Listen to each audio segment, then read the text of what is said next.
So with the 2025 IndyCar season coming up really soon, a lot of questions have really arisen in terms of like, how do I watch? How am I going to check into the races week after week, practice, qualifying, all the above.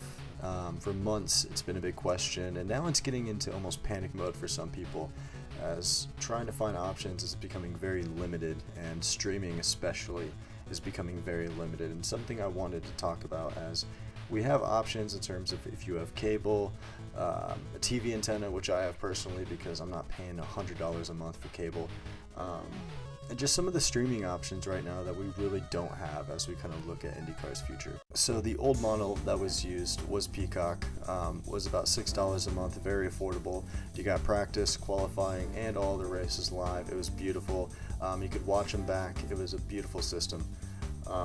Sometimes, at times, with live races, there was audio kind of issues at times and lag at times, but other than that, it really isn't that bad. I've used it for other things like WWE, and it works pretty well. I've had it for quite a few years now.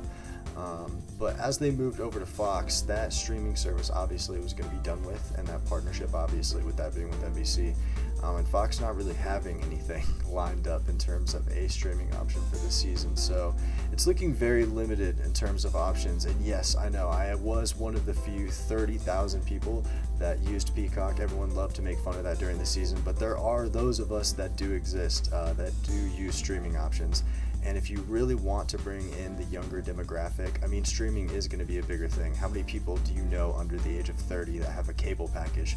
Not many. And then going into the new model, so we have practice and qualifying are going to be on FS1 and FS2, and then the races are going to be on Fox. So if you're able to get a TV antenna, you can get the races live. That's what I'm going to be doing. But what about the question for, hey, what if I can't catch it live? What if I have to watch it back later? You know, what are my options for that? Which pretty much, go screw yourself, pretty much is the option at this point. As you have the Fox Sports app, but you need a TV subscription, so if you don't have cable, like I said, go screw yourself. You could do YouTube TV, but that is about $83 a month, which is pretty hefty. You could do Hulu Live TV, which is also $83 a month, so I love the competition there. You really don't get jack shit. You could use Sling for practice and qualifying, and I believe some of the Indy NXT races are going to be on FS1, but that's $40 a month, so a little less, but you're not getting the main IndyCar races live, so you can get practice and qualifying for $40 a month, and then I guess you could get a TV antenna, which would be about $20 or so. So I guess that's your option set for about $60 up front, $40 a month. Decent, but not great.